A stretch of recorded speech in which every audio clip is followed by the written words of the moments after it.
And with that being said, we're going to move on to Ben. Let me change my paper to do some intros here. Okay. Ben has given me a wonderful intro. I'm very excited about it. So are y'all ready? Are you ready for this? All right. So again, good morning. It is my pleasure to introduce our presenter today, the wonderful Mr. Ben Marcel, a lifelong entrepreneur, technologist, and community leader. Ben launched his first business at just 13 years old, teaching teachers and local business owners how to use the internet. What?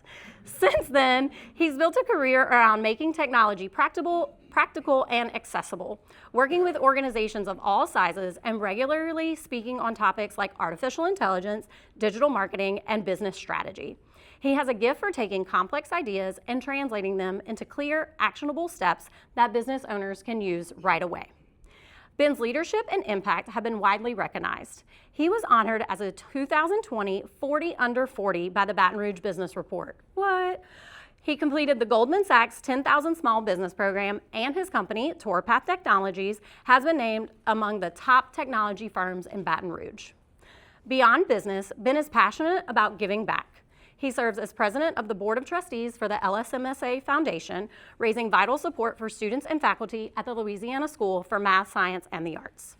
He's a strong supporter of athletics and youth programs, participates in charitable running events, and contributes his leadership to the Baton Rouge business community as an area director with BNI.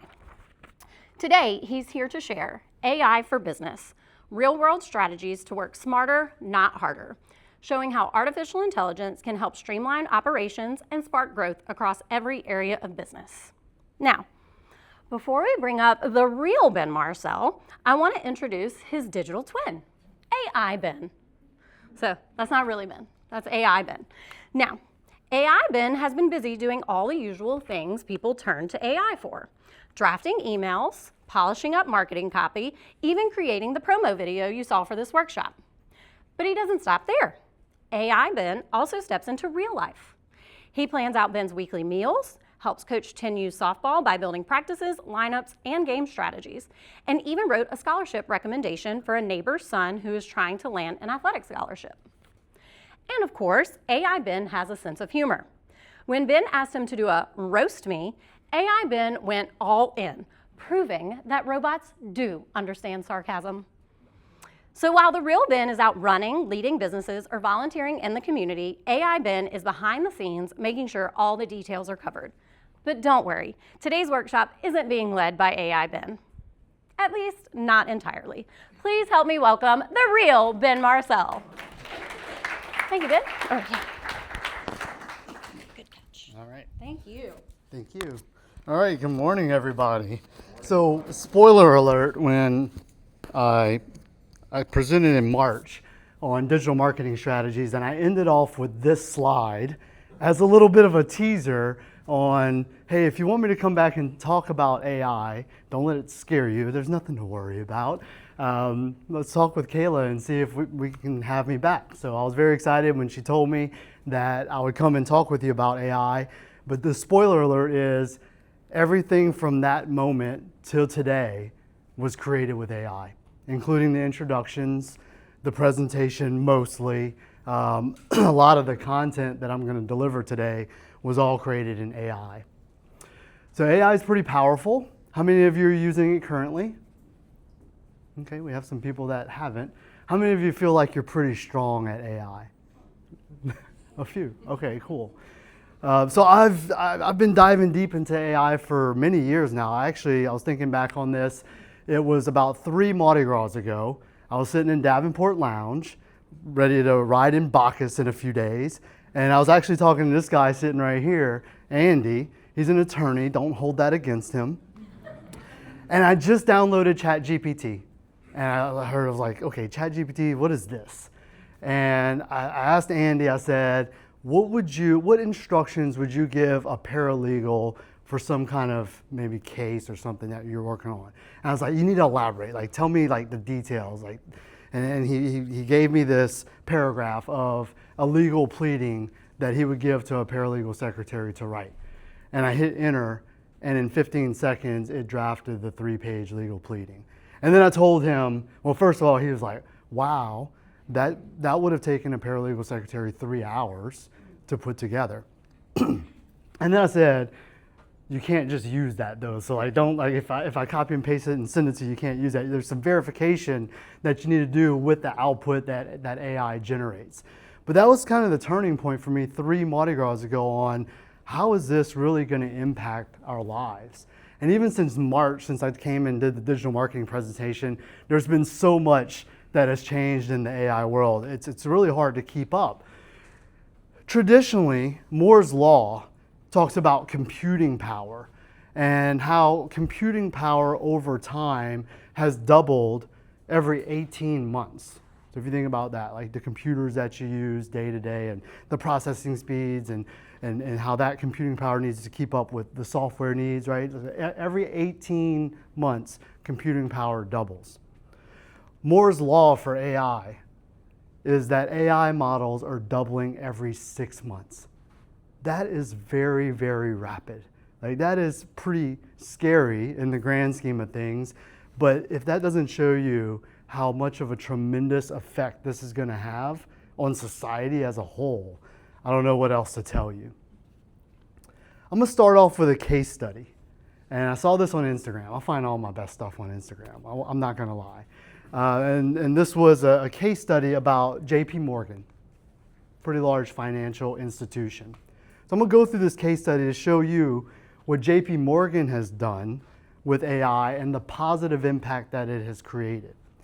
So they gave 200,000 plus employees access to AI tools and then created basically the world's largest experiment in history. What was the result? 15 plus million hours saved annually. And you can put a dollar amount to that, right? $2 billion plus in productivity gains. But what they found hiding in the data of this experiment was pretty amazing. And that's what really changed everything for them. So their CEO revealed their AI strategy at a recent data and AI summit. And he talked about while a lot of companies are still just planning, how do we use AI? JP Morgan has already deployed AI at a global scale. They invest $2 billion a year into AI alone out of an $18 billion just tech budget. I wish I had that kind of tech budget. There would be signs. So that includes 55,000 developers, 200 AI researchers, and 450 plus active use cases. That's the key term for today, because I want to show you some active use cases that you can take after this meeting back to your office and try to play around with. The challenge I had early on with AI is I was getting stuck. I'd go to all these conferences and they were talking about what's the impact of AI and they were giving all these presentations, but then I'd go try some of the things that they did and I would get stuck. It wasn't until I actually attended some sessions where they dove into AI and showed you in real time how it works, how it outputs, the challenges that you're gonna face. That's where I really started to embrace it even more. So I'm gonna show you some cool active use cases. But they've quietly built the most advanced AI system in banking. Who was the master architect? This person, former head of, that still be the CEO, Dr. Manuela Veloso. That's why I didn't want to say it because I didn't know how to pronounce it. But most importantly, the former head of machine learning at Carnegie Mellon. She joined JP Morgan in 2018 to build their AI research division from scratch and now powers all those use cases across the firm. And this isn't just ChatGPT for emails, this is high stakes AI. Check this out on how they're leveraging AI. Hedging equity books in real time, 6,000 money movements per second, $10 trillion moved daily, and $3 trillion in securities traded via AI. How many of you would trust AI to manage your money at the moment? Yeah, I wouldn't either. So it's not only that this is happening, but what's the level of trust that's been built with AI in order to feel comfortable for that to happen? So they also found that AI also protects the bottom line. Fraud detection, that prevents $1.5 billion in losses annually. There's 98% accuracy using real-time anomaly detection. This isn't future AI, this is happening now. Then the CEO made a bold move. AI was pulled out of the tech department and now they report directly to him and the president. So if you think from a structural standpoint, that's pretty meaningful. So this made that one thing clear. AI is core to JP Morgan's business, not just support. So let's talk about some of the other impact. Productivity exploded across divisions. Investment bankers automated 40% of their research. Asset management saw 20% sales growth. Development efficiency up 10 to 20%. And Coach AI helps advisors retrieve info 95% faster.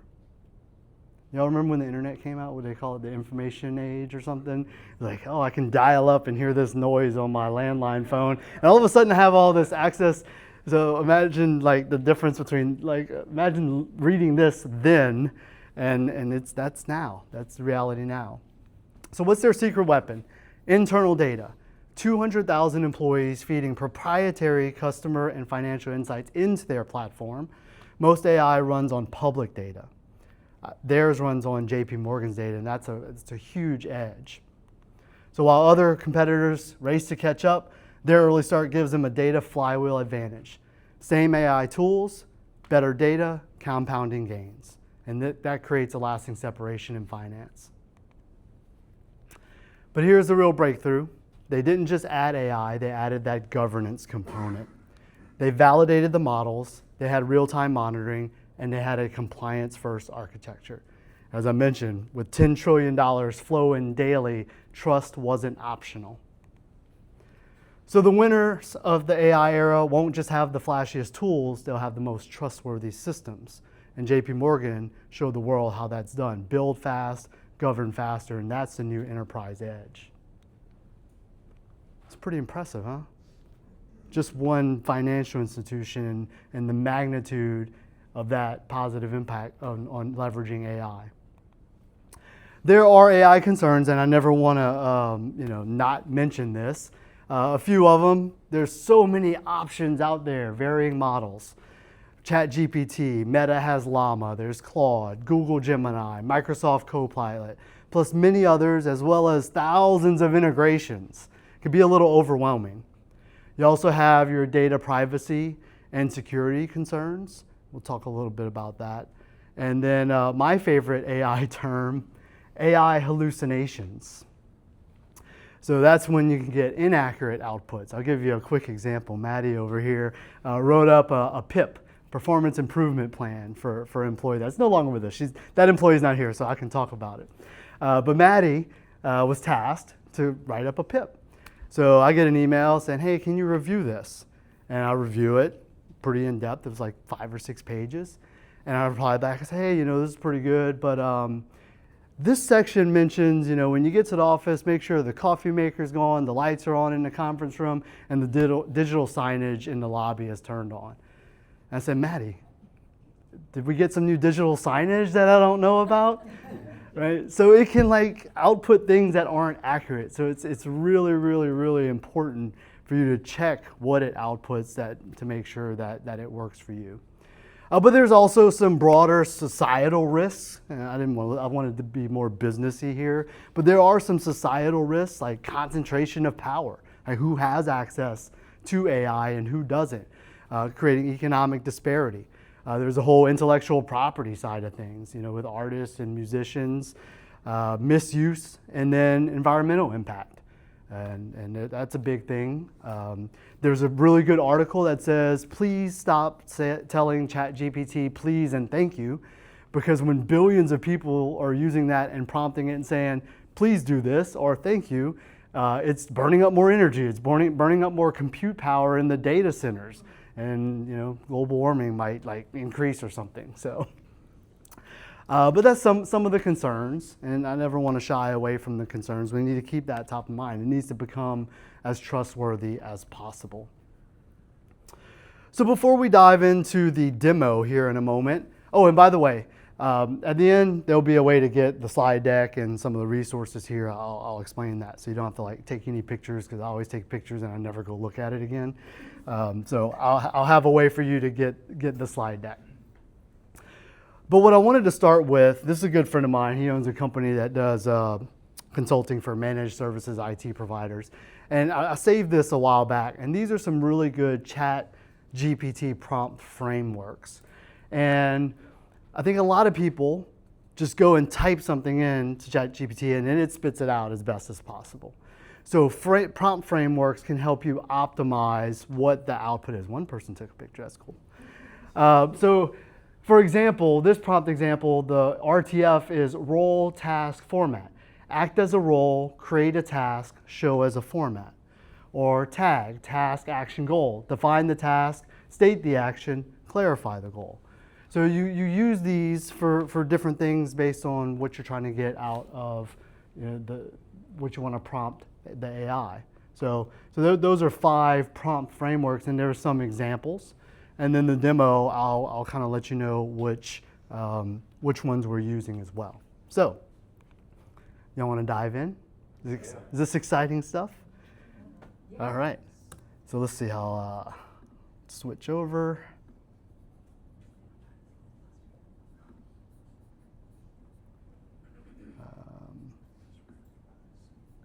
Okay. I love presenting on this huge this huge monitor. It's pretty cool. All right, so I'm gonna try to get this to where do a few things. Looks like y'all can see that pretty good. And then this, and then this. So I'll try to have it all to where you can see it. So I've created this workshop demo guide, and that'll be one of the resources that you can get. Let me hide this this doc. Give it a little more space.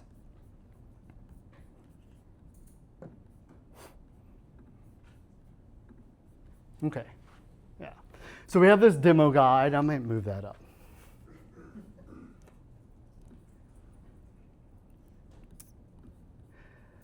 The demo guide has some sample ideas that we're going to go through. I'm going to focus on the 7 general business functions of a business. So we have general administration, sales, marketing, operations or service delivery, finance, HR, and legal. So I wanted to break it down into the different functions of the business and how you might want to use AI in those functions. Creating that focus will help you, tackle AI better. So I've got the demo guide. I've got some attachments. So we're going to use attachments for some of the prompts as well. And ChatGPT created these attachments last night. I didn't even look at them. So we're going to do this in real time in the raw, and I'm going to show you sometimes how probably you can get stuck with things. All right, so then I have my ChatGPT window. So yes, I do sometimes use it for fantasy football. I had a conversation with somebody about that before we started. A couple of things to note. I do subscribe to the Plus version. That does, from what I hear, increase the privacy part of things. But I'm sure a lot of you use the free version. There's some benefits to subscribing to Plus. It's $20 a month. Some of the features here that I'm going to show you that I may talk about may only be available on the paid version. So here's just what it pops up with when you open ChatGPT. What can I help with? Yeah. If you subscribe to the Plus version for your office, can multiple users use it, or does each member have to have its own?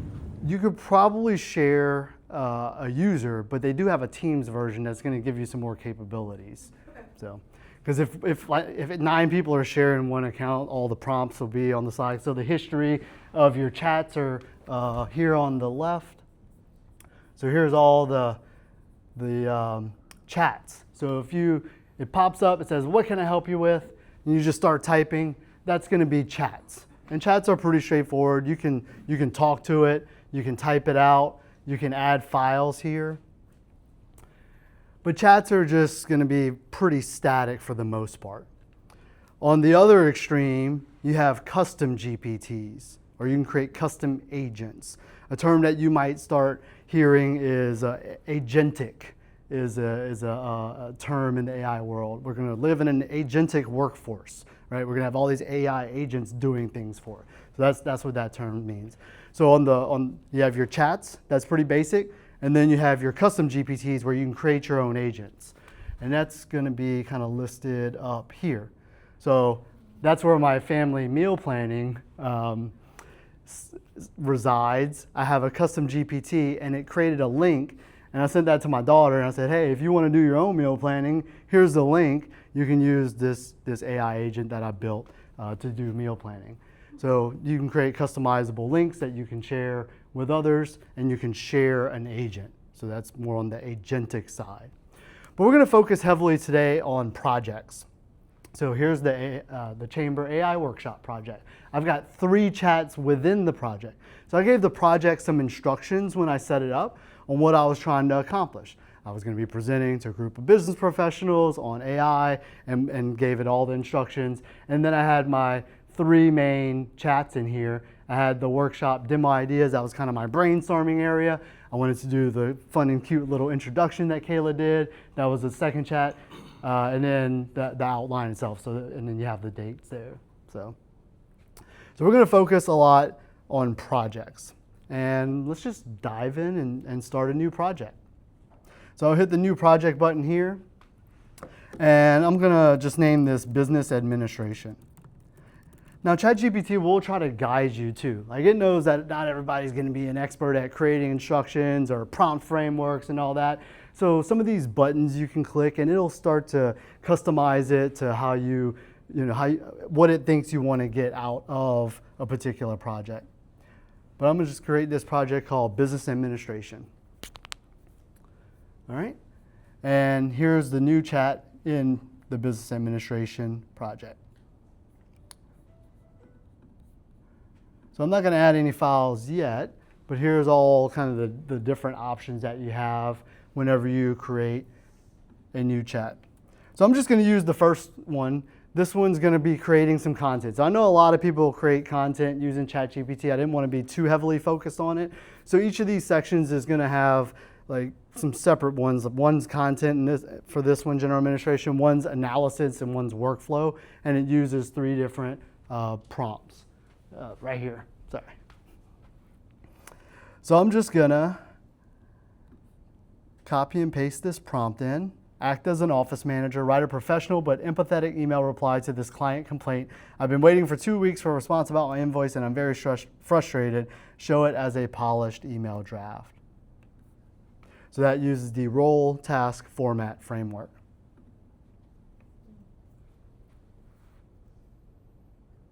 All right.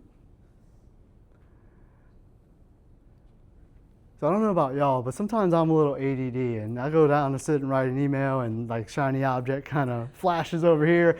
It sometimes takes me a lot of time to write emails, but this is a pretty good starting point that it output on a reply. And I would just take that. You can go down here. It's always going to ask you questions also for you to continue using it. So would you like me to draft a shorter one, more to the point version that you can use, or reply quickly from your phone? But then you have this little copy button and you can copy all of that text. It does also copy that question at the end, so you want to make sure you delete that before you send the email. So, all right.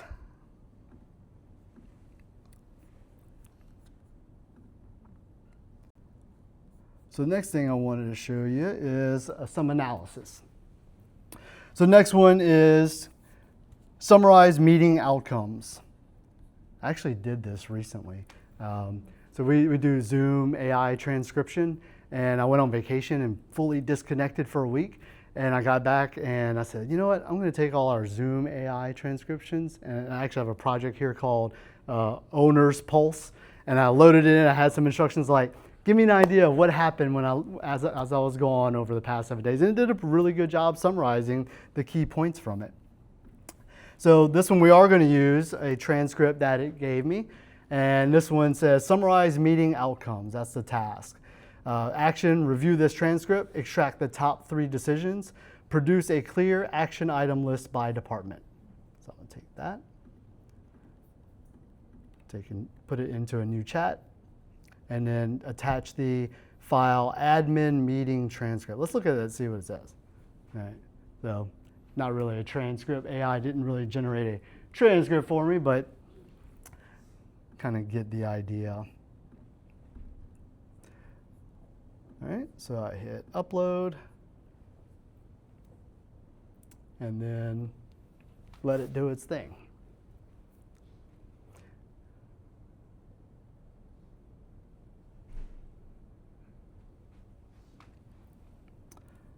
So yes, I'll have it make a 1-page meeting recap template.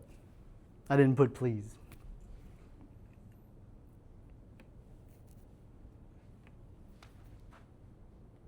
So it can create files for you as well, and in case you didn't know that. So here's the file that it created. It's gonna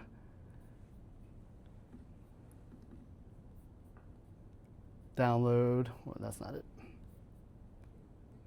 Yep, that's it. And then I can create a PDF version. It can create PowerPoints. It does not do a great job with formatting at the moment. So if you're looking to like put your brand guidelines from your business, from marketing into it and say, create me a PowerPoint with these brand guidelines, it's not gonna come out how you like. All right, so let's look at the next one, a workflow. This one's gonna use the framework role, input, steps, expectation. And our prompt is an operations coordinator. The input, preparing Monday staff meetings. Steps, create a recurring weekly checklist with assigned owners. The expectation, an easy to follow template for repeat use.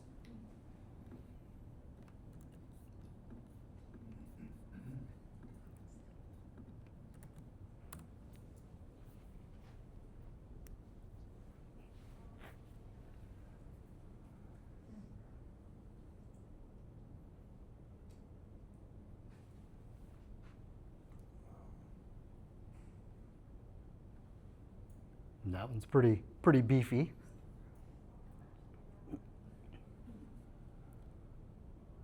So, pretty cool things that it can help with. That's just from our general business administration side of things. How many of you are in sales? Most of us are in sales in some capacity. So I'm gonna create a sales project.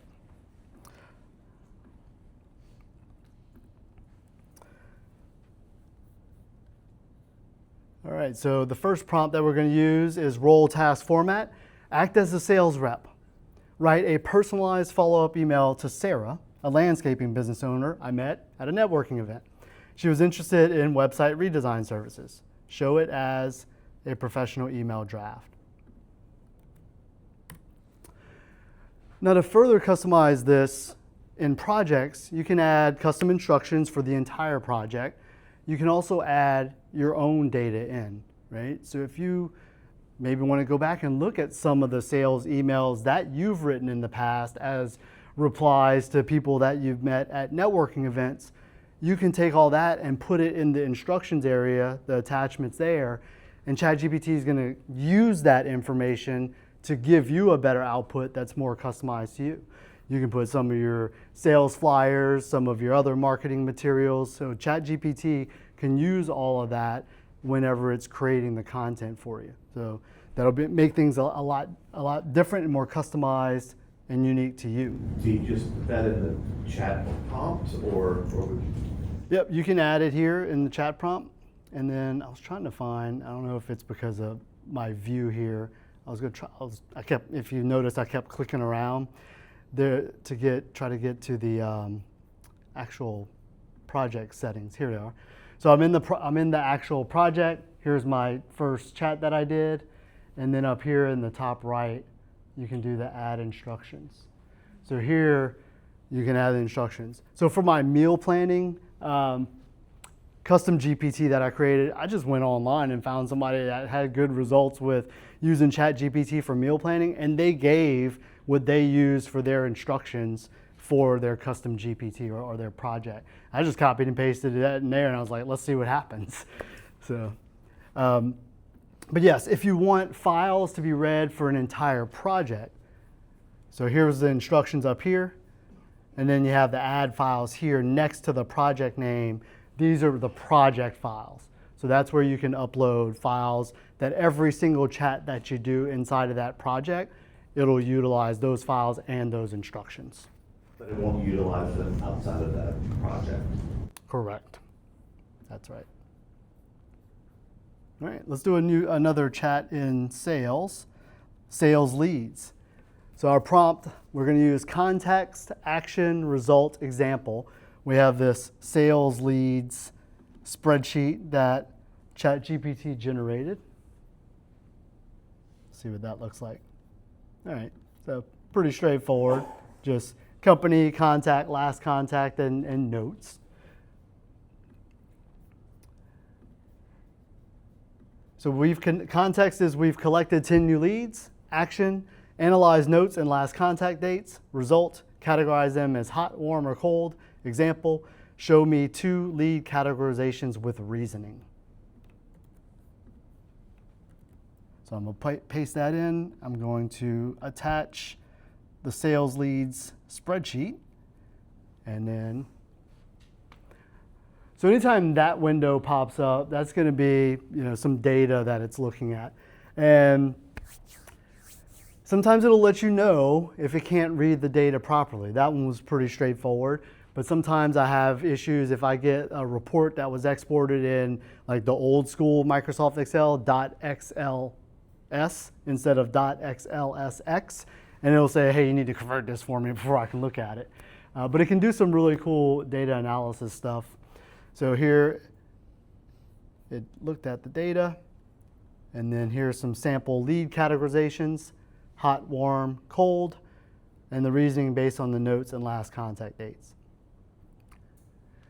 So that spreadsheet was pretty simple, but imagine for our salespeople here, if you exported a pretty robust report from your CRM, maybe going back 18 months on all the interactions and touch points in your pipeline in your CRM, and then have AI analyze that, give you some analysis, but then also once it gives you analysis, you can continue to ask it things.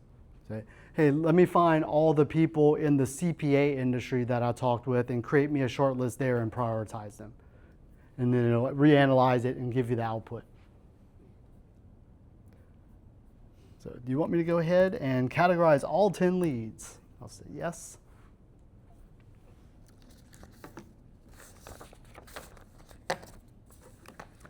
So Kayla, I know you said 8:40 is like, and then you go into Q&A usually. I don't mind doing Q&A. We can keep running through these. I'm good with whatever y'all want to do. I've got some pretty cool examples, use cases that I think are pretty cool. But y'all ask any questions if you have any as well. Are there any file formats that are not friendly for ChatGPT? It will let you know if it can't read something. The old school Excel file format was the only one that came off the top of my head. PDFs are good. It's pretty advanced. I even took a picture of a document and just uploaded the picture, and I had it read the text. So I mean, it can get pretty advanced with a lot of different types of files. Different models have you tested, and what is your response to each? I see you using ChatGPT. Yeah, but yeah. How many of the other ones have you tried? Because we're experimenting with all of them. Okay. And so I'm just kind of wanting to know your feedback on the ones you've tried. Sure. And are some specialized more than others? Like some do video and pictures better versus some scour the internet better and better models? Sure. Yep. So I've been mostly in ChatGPT. I have played around with Microsoft Copilot a little bit, and the Copilot paid license, I think you get a lot more features, and the big reason why I'm probably going to jump to that one next is the tightened privacy. There are a lot of security concerns too. I thought of an example that I want to share with y'all. There was a zero-click cyber attack using AI and Microsoft Copilot, where a user with Copilot got an email. Copilot was reading through its emails. There was some AI prompt embedded in the email. It then triggered the AI to steal data and then destroy itself to where it couldn't be detected. So those are some of the weird, scary things that happen. But I think from a privacy perspective versus like Meta or Google Gemini, who typically have more privacy concerns from the end user perspective, I lean more toward like probably Claude, ChatGPT, Copilot, especially like some of the paid versions. And then you were talking about use cases as far as maybe media or those sort of things, and that goes back to a lot of integrations. So if you ever use Canva for graphic design, great tools, basically made Photoshop a thing of the past. There are so many apps on Canva that have AI integrated, and it's basically using all these models on the back end.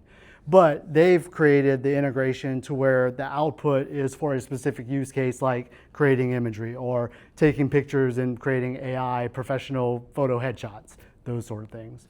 So I think it's really going to be interesting how the integrators take the models and create these platforms that allow us to do various things. and then we have to go and evaluate, does that match what our use case needs are? So, okay. That's okay. I do. So can you, you brought up the example of the digital calendar or whatever, and you said, do we have one of these? Can you ask the model itself to check its output and create a model to say, okay, can you check your output for discrepancies that may or may not exist, and have the AI model check itself before you do the final review? You can. So I always say you can do the manual checks and balances. I'm trying to think of a recent example. I'll use more of a personal one. I did my 10U daughter's softball team's baseball lineup and fielding positions, and I told it, hey, I want to make sure we rotate people in and out and all that. And then they had one where one player was playing right field and second base at the same time in the same inning, right? So I had to catch that, and thankfully that was easy. But if you start going into these big, large, complex tasks, there's going to be, it might become impossible to do those manual checks. So that's where they have like these AI data engineers. I think those are the people that are going to create the prompts to do that cross verification and build that trust. So that's what those developers are really designed for. So it's really kind of, I guess, from a let's say in your case, from a government organizational perspective, having a team and a team lead that takes ownership over, hey, we need to make sure that AI is doing what we need to do. It's the validation part. So let's say you have a massive amount of information. You ask it to do a task, then you ask it to cross-check itself and validate its own data and show how it came up with those solutions. Yeah. Or came up with those data points. Yep. To ensure that you understand how it thought to create this, in order to check it. Yep. And sometimes it thinks it's checked itself. I had a math problem that I took a picture of it, and it was pretty complex, like advanced math, and it wasn't providing the right answer. And I kept telling it, that's not right, and it went, and I wonder if I still have it. It eventually kind of gave up on me, and I was like, what are you doing here? I'm paying you $20 a month, and you're giving up on me. Yeah. So, Talk about like the data privacy piece, and I know one thing that at least our company has concern with is either putting our proprietary data into one of the large language models, or even, I guess, the other side is exposing ourselves to some kind of liability by putting customer data, like their data into that model. Like, is there, like, what should we look for, I guess, as protection to kind of be able to tell people that, like, yeah, it's protected because of X? Sure. Yeah, so I think similar to the IT cybersecurity world, there's going to be a lot of compliance and regulation coming, hopefully sooner than later, that's going to make people and businesses put those things into place, like compliance officers that will have those experts and the processes to make sure privacy is met. Look, we all need to be very mindful of the privacy side. I'll give you a good example. So Kayla mentioned I'm president of the Louisiana School for Math, Science, and the Arts Foundation. We're about to launch a $10 million capital campaign in March that we've been working on since I came on the board in 2019. In 2019 or 2020, we did a feasibility study and a wealth screening study on our alumni base. And then last year, we did a general alumni attitude study with all of our alumni. So I had the bright idea, I was going to throw the original wealth screening study and our alumni attitude study into ChatGPT and say, give me some cross-analysis between the two. Where do these two intersect, and what could we be thinking about from a development standpoint for fundraising? And then right before I attached it, I said, what would my legal committee think of me doing this? Heath Dejon, my legal committee chair. And I was like, let me call Heath. And I was like, no, I'm not even going to call him, because I know what he would say. He would say, don't do it, right? So I pumped the brakes there, and thankfully I had the wherewithal and the mindset to do it, because it felt like a great idea at the time that I could leverage this to do some analysis for me, but it could have been disastrous from a privacy perspective. So, hello, got it. Yep. Did you say that ChatGPT does not work well with Excel files? The old Excel, like Excel 97, those file extensions are .xls. and then the new version's .xlsx. So just be careful if you get a report that's exported, and it's because some systems still export those reports in the old school format. The issue I have right now with my vending machine business is the company that handles all the data, the sales and car reader and all that. When I run a report out of that, it comes out in Excel, and it takes me at least 45 minutes to sort it for the information, like what's the best what product is selling the best or most. So would I be able, if I have the right version of the Excel file, put that into there and have it tell me what? Yeah. So you'll have to prompt it, right? So you'll put it in. It does a pretty good job reading the headers and the fields, and starts to try to get an understanding of, hey, what is this data about? And then you could ask it questions. And sometimes I'll help it understand my data even more, right? So you may point out a key column that you're interested in, or a certain, some kind of data point that you want it to maybe emphasize in its analysis. Good question, yep. I know you showed a lot of business and sales applications. One of the things we struggle with at my work is supply inventory management. Yep. Have you seen ChatGPT or any of them used in any way sort of to do taking orders, filling orders, minusing it from inventory, creating order lists? So the workflow and automation side, as those actions are occurring inside of your business, is that what you mean? Right. Do y'all have a supply chain system that you use? It's bad. It's bad? Gotcha. It fails Yeah, every day. yeah. So and that's the problem with like all these systems out there in the world is we can't take a bad system and try to integrate AI into an already bad system. So with ChatGPT, you can create some workflows and automations. I'll give you a good example. There's a recurring tasks feature in ChatGPT where it will run a prompt over and over on a schedule. I created one from a marketing perspective, a prospecting perspective. We deal a lot with people in the AEC businesses, architecture, engineer, construction. So I created a prompt that said, find AEC businesses in the greater Baton Rouge area that have just hired somebody or announced that they've hired somebody, because we like to work with people that are growing and adding new people, and give me that report each week on Tuesday at 10 a.m. So like that's an example of built-in workflow and automation and recurring tasks basically that you can create in ChatGPT standalone.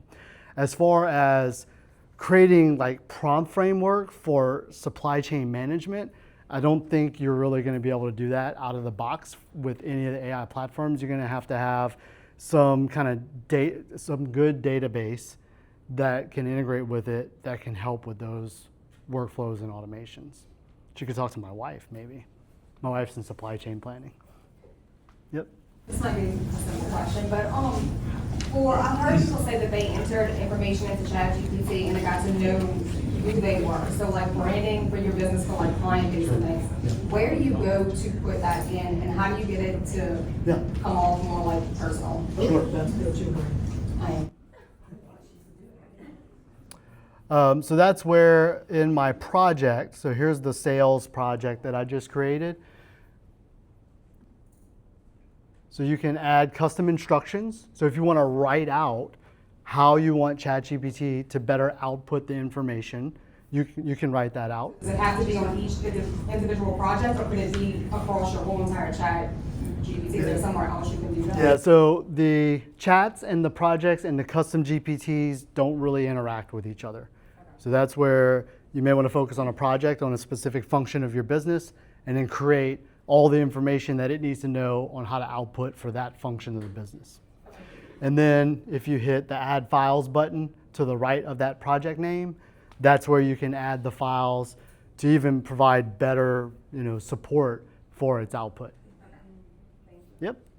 Ben, I've heard people are not maybe searching on Google and websites like that anymore, and they're using AI to search. Yep. As small business owners, how do we make sure that we're showing up in AI's search results on a thing like that? That is a really good question.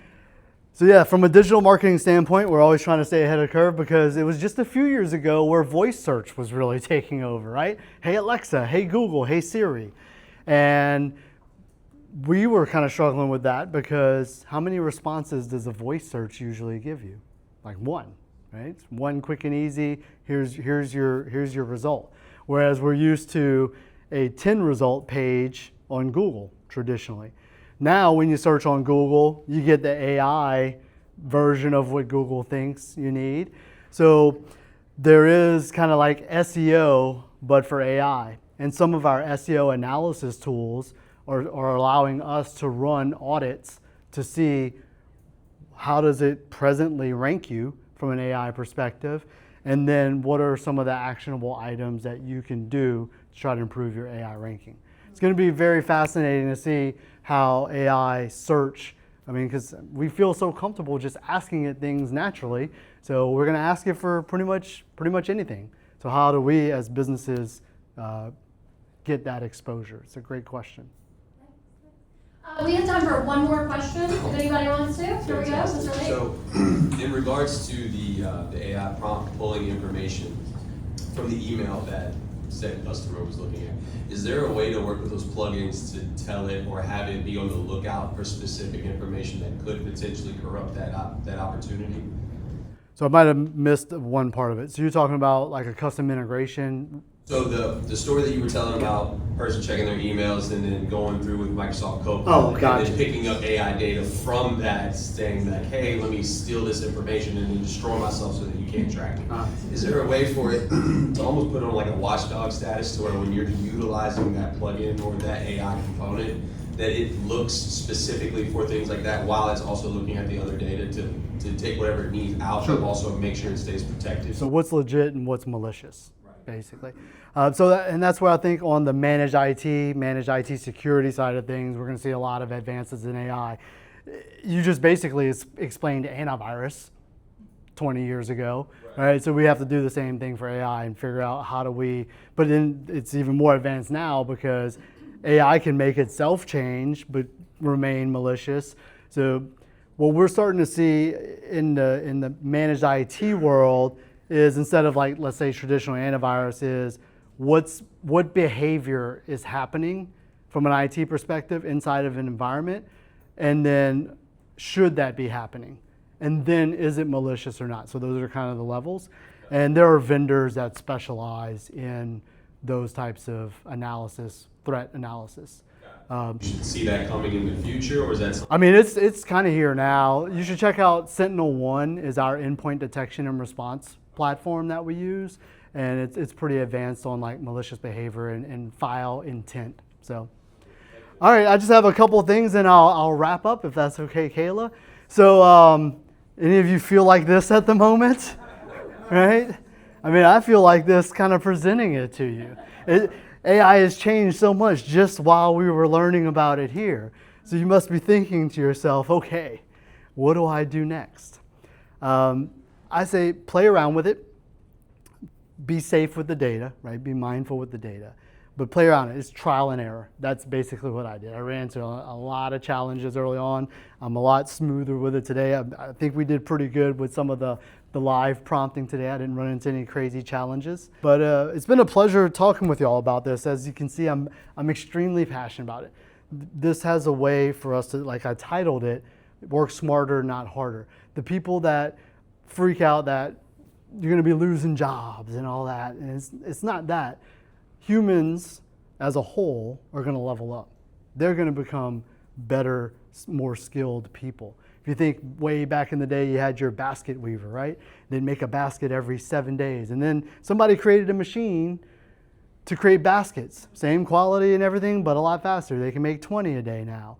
But somebody needs to operate that machine. So we level up our skills to where we keep up with the advances in society. So I'm really excited. I love presenting out here in Ascension. We've got a great community. We've got a great business community, great turnout today, and I thank you very much.